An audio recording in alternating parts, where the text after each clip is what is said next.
আসসালামু আলাইকুম। কেমন আছেন সবাই? আশা করি সবাই ভালো আছেন। আলহামদুলিল্লাহ আমিও ভালো আছি। কিন্তু আমার গাছগুলো তেমন একটা ভালো নেই। যদিও টুকটাক ফুল আছে বাট দেখুন গাছ কিভাবে পড়ে গিয়েছে। কারণ এত বৃষ্টি বাদল, এই বৃষ্টির প্রেশারে আমার গাছগুলো টিকতেই পারে না। আওয়াইশা সকালবেলায় আজকে ঘুম থেকে উঠে গিয়েছে অ্যান্ড উঠে যাওয়ার পরে আজকে আমি ওকে গোসল করে দিয়েছি বিকজ এত গরম সত্যি কথা। সিলেটে যখন ছিলাম তখন মনে হচ্ছিল যে মেবি ওইখানেই গরম বেশি। হয়তো এখানে গরম বেশি বাট ঢাকায়ও কম গরম না, এক সেকেন্ডও এসি ছাড়া থাকার উপায় নাই। এখন শুরু হয়ে যাবে আমার মাল্টিটাস্কিং, এই যেমন পড়াশোনা করব, পাশাপাশি রান্নাবান্না করব, পাশাপাশি আওয়াইশার যত কাজ আছে সব তো করাই লাগবে, ওর সাথে খেলাধুলা থেকে শুরু করে এভরিথিং। তো আজকে একটু দেশি মুরগি রান্না করব, আলু দিয়ে রান্না করব। আমি মশলার সাথে আলুটাকে কষিয়ে নিচ্ছিলাম, বাট এটা আসলে ভুল হয়েছে। কারণ আলুর সাথে না, ফার্মের মুরগি যদি হয় তাহলে একসাথে দিলেও হয়, আগে কষালেও হয়, কারণ ফার্মের মুরগি জলদি হয়ে যায়, দেশি মুরগি হতে সময় নেয়। তো আমি আগে সব সময় করি কি, দেশি মুরগি কষাই নেই, আলুটা পরে দেই, বাট আজকে কি মনে করে একসাথে কষাই ফেললাম। এনিওয়েজ প্রবলেম নাই, খেতে ভালোই হয়েছে। পাশাপাশি সবজির মধ্যে কি করব, আজকে একটু বেগুন ভাজি করব। অনেকে আছে না বেগুন দিয়ে শুটকি রান্না করে, আবার বেগুন দিয়ে অনেক কিছু রান্না করে। বেগুন দিয়ে মাছ আমি খাই বাট তেমন একটা পছন্দ না। বেগুন আমার সবচেয়ে পছন্দ বেগুন ভাজি। আর আমার বেগুন ভাজি আসলেও খুব মজা হয়, কারণ আমার বেগুন ভাজিতে আমি একটু চিনি দেই। তো সবার ভালো লাগবে না, সাউন্ডের ভালো লাগে না, ওদের কাছে মনে হয় বেগুনের ফ্লেভারই পেলাম না, এরকম মিষ্টি মিষ্টি লাগে কেন। বা বেগুন ভাজি আর মিষ্টি কুমড়ায় যদি একটু মিষ্টি বা চিনি না দেয় আমার কাছে ভালো লাগে না। এটা আমার টেস্ট বাট আমার ভালো লাগে, আমাদের বাসায় ভাবে খায়, আর যারা খেয়েছে সবারই ভালো লাগে, সামলাবাদে। যাই হোক, অনেকের মনে হতে পারে যে আপু আপু শ্বশুরবাড়ি রান্না বান্না নিয়ে এত কমপ্লেন করে, আপুর এত আফসোস, বাট এটা কিন্তু অ্যাকচুয়ালি ভালো। আমি আফসোস করি না, আমি বলি এটা অ্যাকচুয়ালি ভালো। কারণ এখন আমি দুই অঞ্চলে রান্নাই করতে পারি, আমার ভার্সিটালিটি কিন্তু অনেক বাড়ছে। তো এটা খুবই ভালো দিক, কারণ এখন আমি অনেক টাইপের রান্না করতে পারি, যে আম্মুদের মতো একদম কষা কষা ভুনা ভুনা রান্নাও করতে পারি, অনেক ধরনের সবজিও রান্না করতে পারি, একদম পাতলা ঝোলও রান্না করতে পারি। শুধু ঝোল দিলে কিন্তু হয় না, অনেকে দেখবেন যে যারা সবসময় কষা রান্না করে ওরা কিন্তু ঝোল তরকারি রান্না করতে গেলে ওদের মানে মশলা টশলা উল্টাপাল্টাও হয়ে যায়। আমার একদম আলহামদুলিল্লাহ এখন পারফেক্ট হয় সবকিছু। এটা ঠিক, এই যেমন আমার শাশুড়ির যেমন গরুর মাংস বা উনার রান্নাটা যেমন হয়, উনার অঞ্চলের রান্না উনার হাতেই বেস্ট হয়, আবার আমার আম্মুর হাতের রান্না আবার আবার আম্মুরটাই বেস্ট। তো আমি যদিও মানে দুই রকমের রান্না আমি পারি, অনেক রকমের রান্না, কিন্তু কোনোটাই তাদের মতো বেস্ট হয় না। হয়তো বা তাদের মতো বয়স হতে হতে হবে, হু নোজ। তো আমি সবজির উপরেই থাকবো, বলছি ডাল রান্না করবো, সেটাও আমি লাউ দিয়ে রান্না করবো, বিকজ লাউ ডাল আমার খুবই পছন্দ। আর আমি ঈদের আগে কি মনে করে যে এত সবজি আনাইছিলাম, ঈদের মধ্যে কিন্তু এত সবজি খাওয়া হয় না, আর আমরা ছিলাম ট্যুরের উপরে। তো এত সবজি কবে খাবো? তো আজকে ভাবলাম যে যত রকমের সবজি আছে রান্না করতে থাকি। লাউ ডাল আজকে একটু বাগার দিলাম, অনেক সময় বাগার দেই, অনেক সময় দেই না, ডিপেন্ডস আসলে।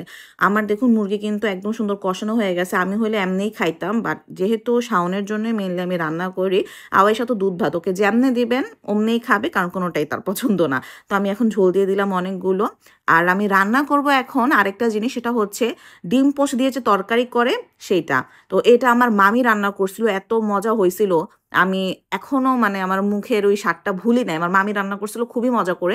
তো এরকম আমারটা এখন পর্যন্ত হয় নাই, বাট ভালোই হয়। তো ডিম পোচের এই তরকারিটা রান্না করবো, অনেকে রেসিপি জানতে চেয়েছিলেন, আমি ডিম পোচ করে আলাদা আলাদা তুলে রাখছিলাম।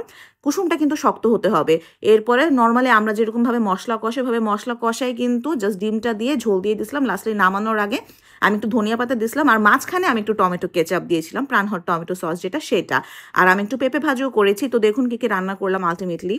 এখানে হচ্ছে ফার্স্টে লাউ ডাল, ইয়াম হয়েছিল ইয়াম। আমি সবসময় ডালে বাগার দিই না, আজকে অবশ্য বাগার দিচ্ছি, খুবই মজা হয়েছিল। এটার মধ্যে আমি দিয়েছিলাম আপনার জিরা, তারপরে শুকনা মরিচ, সাথে অবশ্যই দিয়েছিলাম পেঁয়াজ, আর একটু রসুন কুচি করে, খুব মজা হয়েছিল। আর এটা হচ্ছে আমার বেগুন ভাজি, এটার সাথে আমি বেশি করে একটু পেঁয়াজ আর কাঁচামরিচও ভেজে নিলাম পরে। তো ওইটাও খুব মজা হয়েছিল। পেঁপে ভাজি আমি সবসময় সরিষার তেল দিয়ে করি, অনেক মজা লাগে। অনেক সময় শুকনা মরিচ দিই, অনেক সময় কাঁচামরিচ দিই। এটা হচ্ছে আমার সেই ডিম পোচের তরকারি, এটাও খুবই মজা হয়েছে। এটার মধ্যে আপনারা একটু প্রাণহট টমেটো সসটা দিবেন, টেস্টটা ভালো আসে, যদি আপনাদের টেস্ট বাটে ওইটা স্যুট করে।